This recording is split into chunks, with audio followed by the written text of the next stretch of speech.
I'm a research scientist at the Wyss Institute and the laboratory of Jim Collins. And today at Lab Roots here, I'd love to talk to you and give you our perspective on our instrument-free CRISPR-based face mass sensor that we developed for COVID-19 detection. And to give everyone just a little bit more detail on the context of this project and how it came to be, I'm going to start with a couple of slides on the broader project that this technology is kind of ensconced in.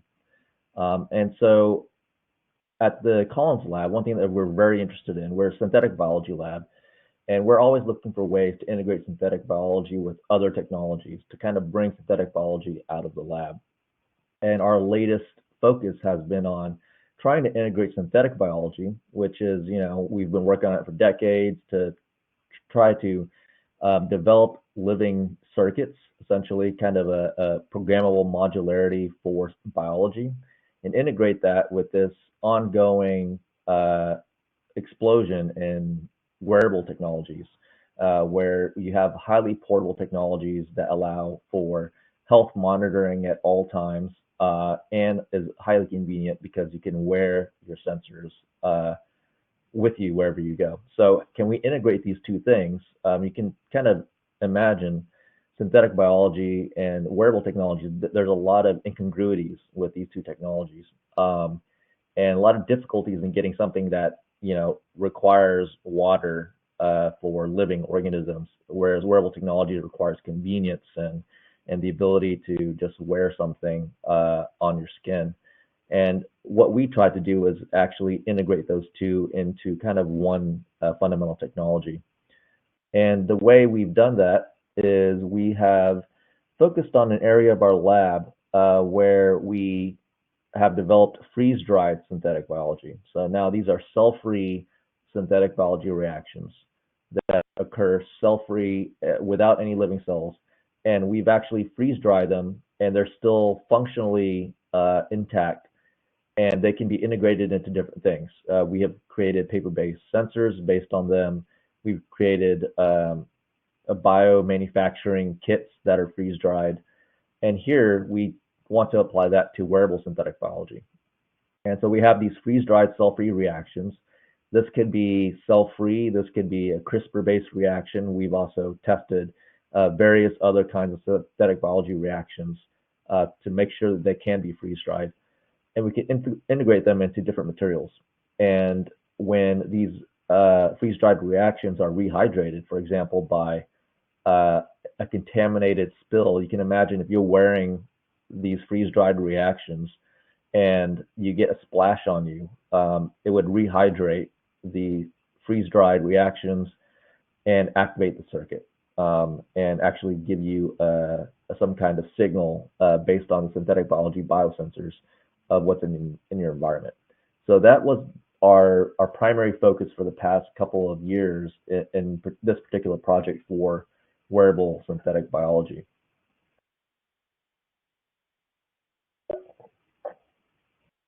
One of the prototypes we developed has fluorescent, excitation, and emission fiber optics integrated into layers of the wearable unit, the modular unit here, that in between these two layers, you have freeze-dried cell-free components that allow for rehydration and sensing when you're exposed to something. And it also has portals that allow that liquid to go inside and rehydrate the reactions.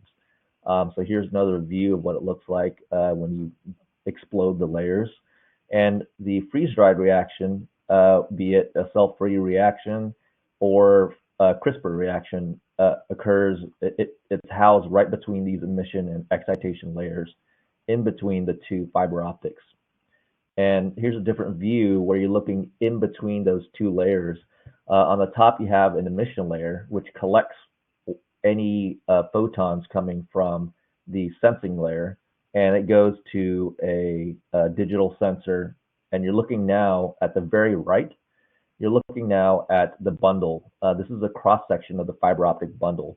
And so all of those white dots, that's actually one fiber optic, one fiber from the fiber optic bundle that is being threaded to a particular zone in the wearable. And you can see at the bottom, 3 of those are fluorescent, and that indicates one particular reaction zone. And on the bottom, we have an excitation layer, and that is what actually pumps in the photons to excite whether or not there is some kind of fluorescent reporter that is indicated you have been exposed to something. And so this is a prototype we developed, and I'm not going to go into the details of how it works because that's beyond this presentation. But the prototype does work, and we tested various synthetic biology biosensors in them, including CRISPR-based sensors, which is what we want to focus on today. And so if you look into the area right between 2 of the optical fibers, again, excitation on top and emission on the bottom, or vice versa, what you can see is we can have in the reaction freeze-dried. Here we have freeze-dried CRISPR enzymes and a quenched fluorophore DNA probe in there. So in this case, this is Cas12a. And in the presence of for example, a viral DNA or viral nucleic acid or bacterial DNA, for example, that gets amplified up by RT-PCR that we put in, we can actually have that amplicon be detected by Cas12a. That activates collateral activity, which cleaves the fluorescent reporter, and then you have fluorescence, which is picked up by your emission fiber optic piece right there on the bottom. And so in that way, we can have a completely freeze-dried system. It has the amplification part because we've tested the RT-RPA, and we've shown that that's stable in a lyophilized form. It has the detection part, which is Cas12a. We've also tested Cas13, and that also works. And that is also in a freeze-dried form. And so all of this is completely stabilized until it is rehydrated, and then it happens immediately. And we've tested these sensors on 3 different antibiotic resistance genes, so MEK-A, SPA, and the ERM-A. These are antibiotic resistance genes found in Staphylococcus. So pretty relevant for clinical infections. And we have found here at the very top of each of these, you see the bundles lighting up over time. So time as you go from left to right for each of these. At the bottom images are without template. So you don't have any template in there. You don't have any fluorescence. And you can see right around 45 minutes to 40 minutes for all of these, you start to see fluorescence being emitted through the fiber optic cables and detected by our electronic sensor. At the very bottom right, you'll see we're looking at MEK-A, and that's our lowest concentration that we tested, which was 2.7 femtomolar. So we're getting single-digit femtomolar detection in a CRISPR-based wearable system that is completely freeze-dried and is completely hands-free. The only thing that really happens is it gets splashed by some kind of aqueous contaminant that contains DNA in it, and that is the only thing that needs to happen. The rest, everything else happens automatically. The detection, the rehydration, all of that is automatic. And because it's a CRISPR-based system, it has fantastic orthogonality. You can see here, depending on the trigger and the circuit that we put in, we have a very sensitive orthogonality, specific orthogonality to the gene that we're sensing here. And this is an example looking at 3 different orthogonal sensors put into a wearable and splashed with 3 different other kinds of samples containing the gene or not containing the gene. And as you can see here on the bottom right, we have a very nice orthogonality. And so at this point, this was around 2020, and we were in the revision phase for this work. And the pandemic hit. And so our lab had to shut down. And while we were shut down, we were brainstorming on how we could contribute to pandemic efforts based on our technology. How could we apply it to the technology?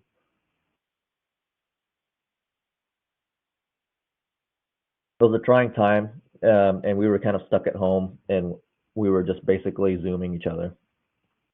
And we have several physicians in our laboratory that were working in COVID wards at that time. And we talked to the doctors. And what they mentioned once we presented this to them was if we could find a way to do on-site wearable testing of COVID-19.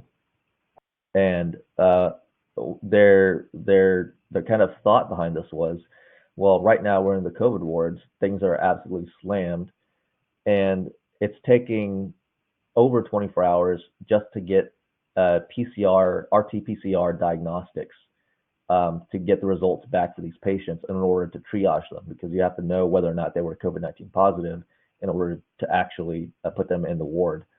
And so they were like, if you could integrate this with some kind of wearable, so where the doctors don't have to actually do a lot of the swabbing and send it off the lab and then wait for it, and just have the actual point of care diagnosis happen right there for the patient, that would be fantastic.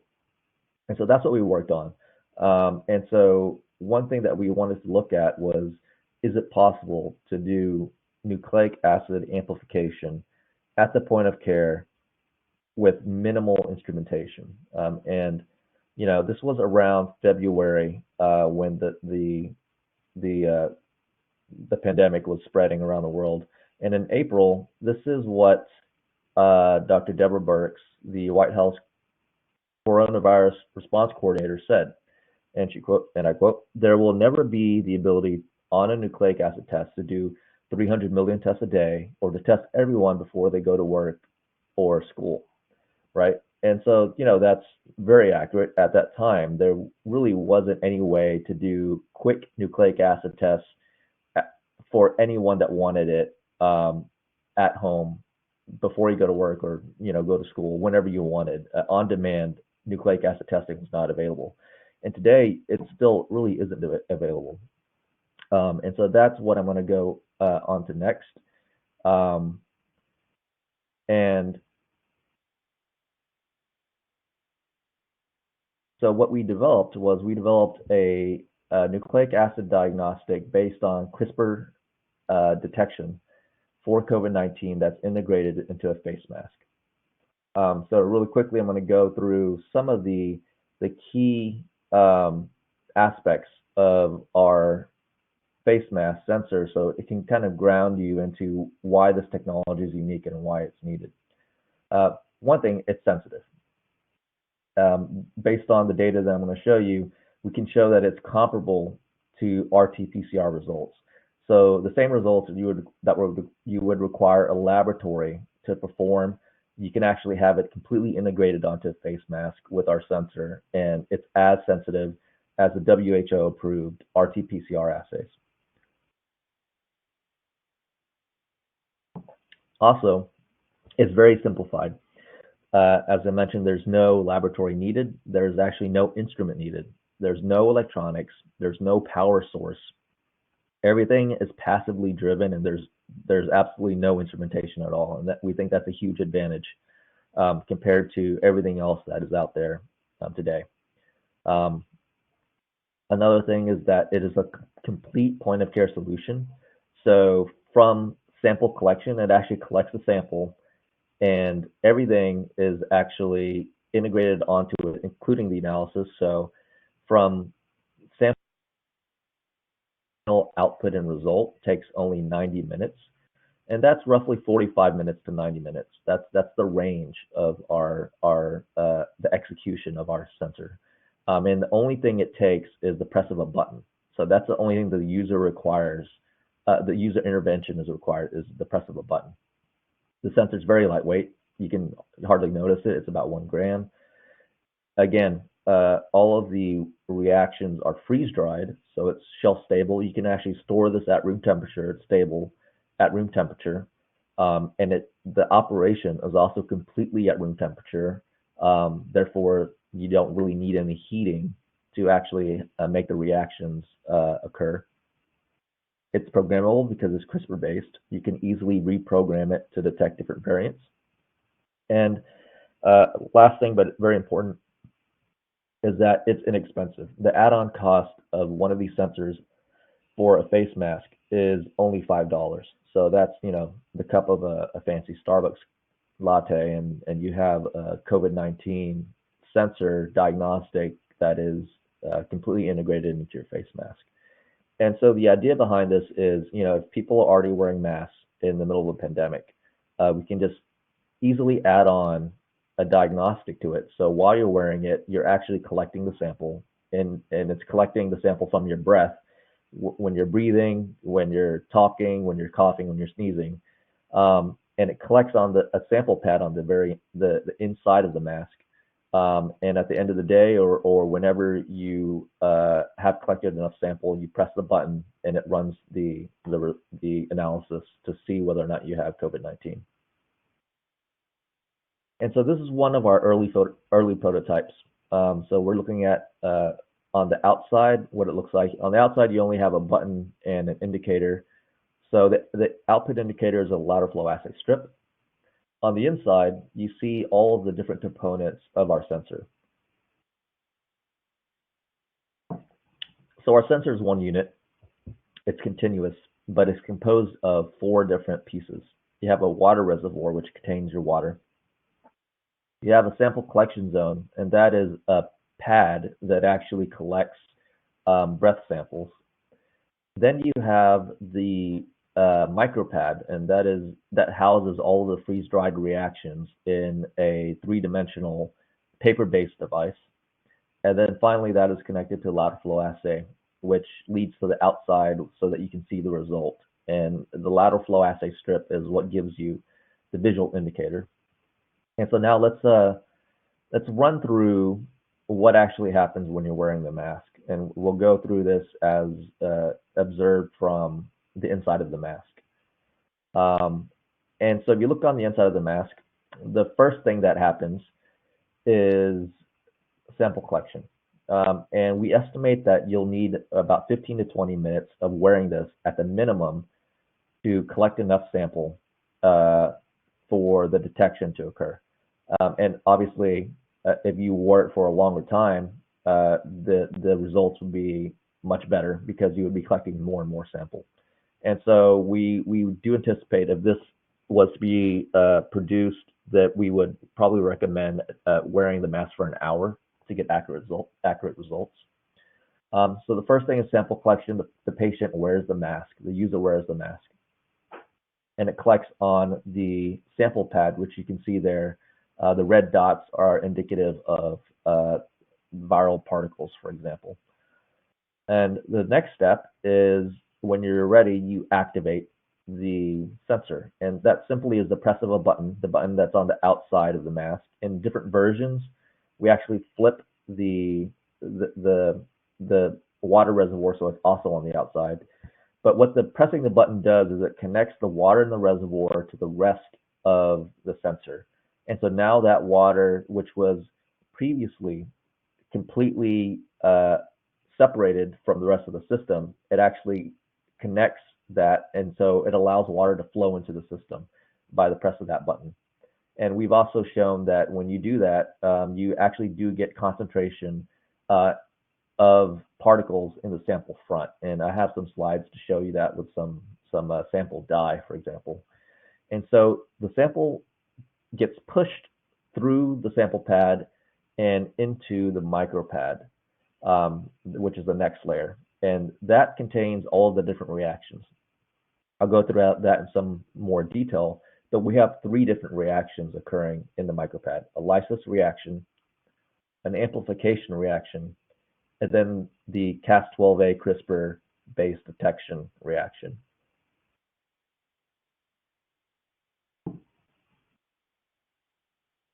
When that reaction is completed, it flows into the lateral flow assay, which gives you a visual readout. And the time between activating the sensor, pressing the button, and getting an actual visual readout, we found it varies between 45 to 90 minutes. And you might think, well, that's a pretty large variation there in execution time. And that's because every single sensor we used in this study was handmade.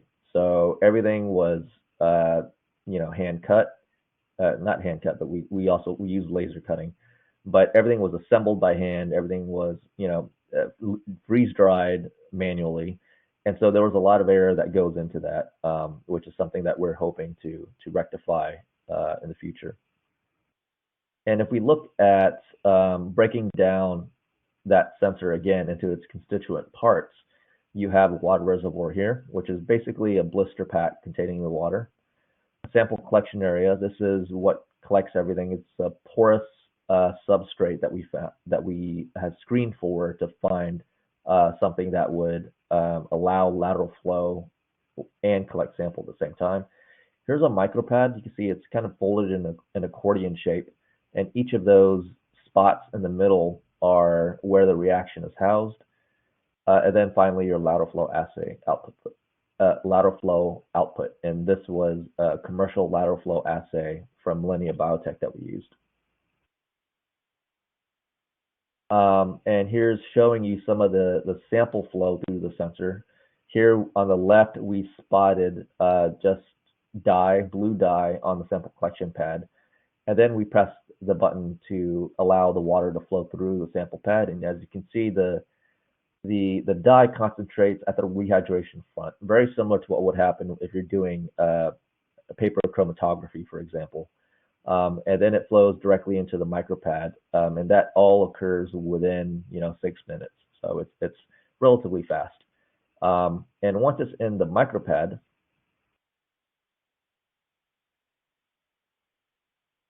what you have is you have 3 different zones, as I mentioned before: a lysis zone, an amplification, which is RT-RPA, and then a Cas12a detection zone at the end. And in between each of these reactions, we have a time delay. The time delay consists of molten and dried polyvinyl alcohol, and these have been optimized to allow for a time delay of between 10 to 15 minutes. So the sample sits and hydrates each of these reactions consecutively for 10 to 15 minutes before moving on to the next one. And in that way, we can actually control the amount of time and where the rehydration front is as it progresses through the sensor. And to look at some more detail into what's going on in the reactions. So the lysis reaction contains detergents that we combed the literature. We looked at COVID-19 biophysical papers where they had to isolate components of COVID-19. And there's a wealth of information on what methods people use to extract different proteins and extract the nucleic acid as well. And we made a list of all of the detergent combinations that people have used, and we screened those to look for ones that were compatible with our system. That is, it has to be freeze dried, and the detergent can't actually dissolve our micropad. So the micropad has wax layers on it to kind of prevent everything from flowing outside of the micropad. And some of the detergents actually dissolve this wax layer. And so we narrowed it down to lysis components that were efficient based on literature of lysing the coronavirus and seemed to work in our system as a freeze-dried component. Then the isothermal amplification, this was actually a significant part of our optimization, is getting the isothermal amplification, that is the RT-RPA, to work at room temperature. So all of these reactions are hydrated and work at completely ambient temperatures. And that's something that I really want to stress. It's a huge advantage of our system compared to other systems that require heating in order to work. So after you press that button, there's no other user intervention needed. The flow is driven by capillary action, and everything happens at room temperature. And the third reaction is a Cas12a Sherlock detection reaction, which uses a FAM biotin single-stranded DNA probe. So any collateral activity from the Cas12a as it recognizes the amplicon from the second reaction stage, gets translated into cleavage of that probe. That cleavage is actually detected in the lateral flow assay shown on the right here. So if you have a negative COVID result, you have two bands, and with a strong positive result, you have only one band show up, which is your T band or your test band. And what we're actually targeting using the RT-RPA primers is the spike gene in the COVID gene, in the COVID virus. And we targeted the area of the spike gene. This was back in 2020, or the summer of 2020, that we suspected would most likely have a lot of mutations. This is the docking area in the spike gene. And as time has kind of proven, we were actually right. So within our amplicon region here, a lot of the variant mutations do actually occur in that region. And so we could swap out the gRNA for the Cas12a to actually target those different variants and actually give us a variant-based face mass diagnostic if we wanted. So the diagram shows our primers, RT-RPA primers, as well as in red, where the gRNA is targeting the amplicon. And at the very end, this is what the lateral flow assay output looks like. It's actually position oriented so that you have to bend it backwards, so that it's hidden from public view. But a clinician, if a clinician wants to see the results, all they have to do is bend the strip back. Or if this is done at home, the user just has to take the mask off and bend the strip back once it's done. All right, so in terms of testing for the sensitivity, these were benchtop tests where we added contrived samples onto the sample pad. So these were RNA templates of COVID-19 genomic RNA, specifically the spike gene, that were added onto the sample pad at different numbers, copies of target. And what you can see here is that we can detect it down to 500 copies of target. And on the right-hand side, you see those are representative lateral flow assay output images that we're showing here. And so down to 2 orders of magnitude copies of target. And again, each of the data points shown in these graphs is a completely separate face mass sensor that was fabricated and assembled. And for hand assembling a lot of these, we think the variability in the results is actually quite good. And so based on this level of sensitivity, it's roughly in line with the WHO-approved RT-PCR assays and what you can expect for the sensitivity of those. Next, we wanted to look at specificity. So how specific is it for SARS-CoV-2?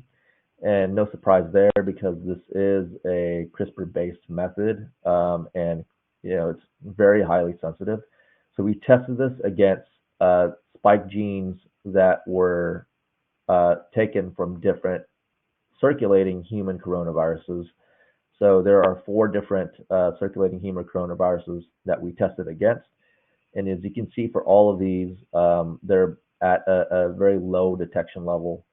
Whereas with the SARS-CoV-2, we get a very great, a nice positive result there. And as you can see on the right-hand side, again, representative images of the lateral flow assays from each of the groups that we tested. So at this point, we did much of the testing in vitro. This was early on in the pandemic, early summer.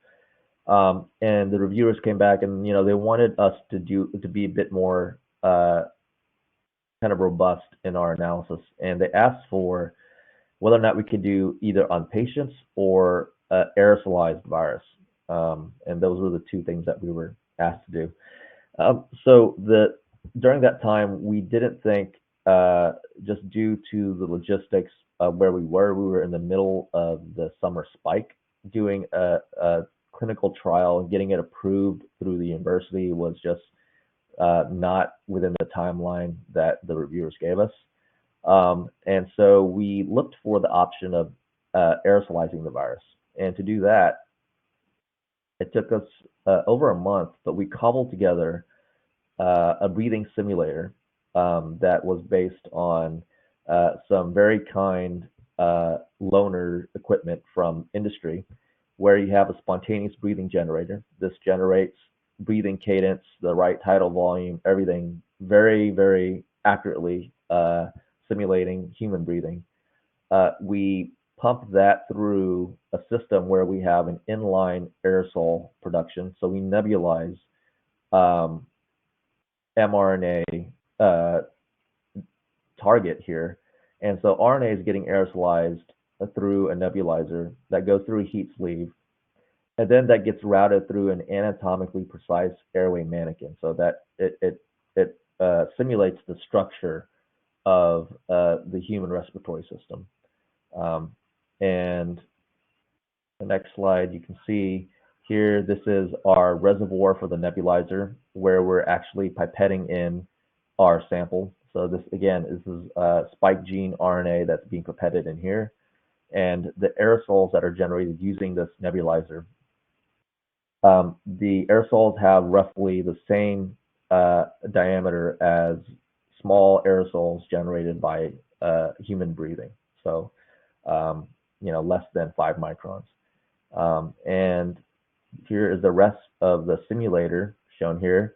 I have to really thank our sponsors for loaning us the equipment, the test chest lung simulator, as well as the 2 Sigma high fidelity airway simulator here. And so that was our system that we used to simulate the breathing and aerosolization of RNA for testing our mask. And with this, the sample flows through that path, gets aerosolized, then finally makes its way to the mannequin. And based on our simulator, we did sensitivity testing and showed that we basically had the same level of sensitivity that we found for the in vitro testing we did earlier. So we get very similar sensitivities where we get a test to control ratio for copies of target that are on the order of like millions of copies, which is what we tested using our mannequin system. And so that's kind of where we stopped with that. And this is published now. This is published in Nature Biotechnology, just published a few months ago. And at this point, we are, let's go ahead and go through the conclusions for some of this. So what are the conclusions for some of this work? Well, one thing is we've demonstrated a proof of concept for an instrument-free RT-RPA Cas12a sensor for SARS-CoV-2 detection. And this is completely in breath samples. It's highly convenient because it is detecting the patient's breath, and also it requires no instrumentation, which is, we think that's a huge, unique aspect of this particular technology, that it doesn't require any electronics at all. It's completely passively driven. So everything occurs at room temperature. The storage occurs at room temperature, so you don't have to rely on a cold chain to get this to where it needs to be. You can ship this completely at room temperature, and the operation also occurs at room temperature, so that again obviates a need for electronics. The third conclusion is that we have been able to reduce the operational complexity of COVID-19 testing. So typically you would have to go somewhere, get a nasopharyngeal swab. They would have to stick it into a test tube. It would have to get mailed to a laboratory. Laboratory would have to batch a bunch of different reactions together, kind of do the sample prep. A lot of hands-on technician liquid handling at that point, gets put into some machine to detect it, and all of that we have reduced down to just one action, the press of a button on a mask. You press a button and you get the same level of sensitivity for as you would for an RT-PCR result that requires all of those steps. And there's a huge component here where we can actually take this technology and potentially have a face mask SARS-CoV-2 diagnostic, where you can actually test every man, woman, and child before they go to work or before they go to school in a relatively inexpensive manner. And so what are the next things that we need to do for this technology? Well, one thing is we need to work on the design optimization. These were just prototypes that we tested to just show proof of concept. And we do know there are lots of levels of failure based on the way that we have assembled and designed this. And none of these are, so all of the modes of failure that we've identified are easily addressable by redesign of our sensor. And usually they occur in the assembly of how we assemble the different components and have the different components match together. And we think a lot of that will be solved in the next phase, which is the design for manufacturability. So how do we take this COVID-19 face mask that is CRISPR-based and take it from something that we assembled by hand? So we had a number of people in lab just sitting there assembling each of these by hand. How do we take that from where it's at right now into something that can be mass manufactured using high throughput machinery? And that would greatly reduce the variability in the assembly process that leads to some of those design failures that I mentioned before, assembly failures, that I mentioned before. And last but not least, one thing that I definitely want to point out and mention here is that all the results, all the data that we're showing here were not performed on human patients. And so that's something that needs to be pointed out. And that's something we really need to do, is take the system, which we have this proof of concept for contrived samples, and actually move this into clinical studies and to demonstrate how this would work on clinical patients breathing live virus into the mask.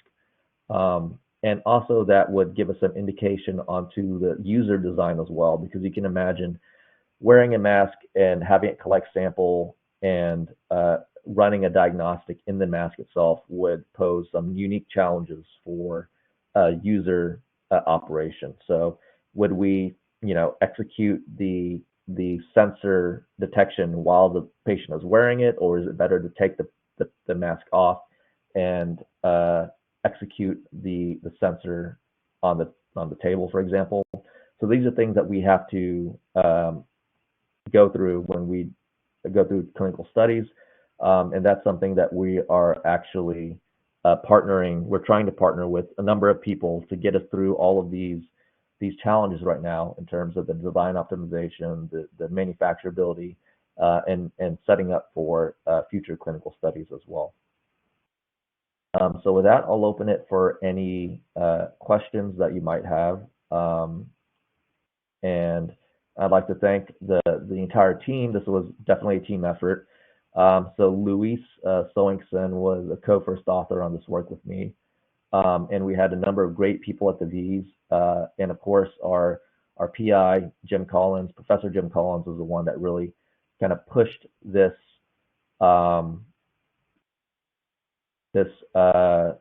work to be developed during these trying times. And on the right, you have all of our funding and our sponsors for this.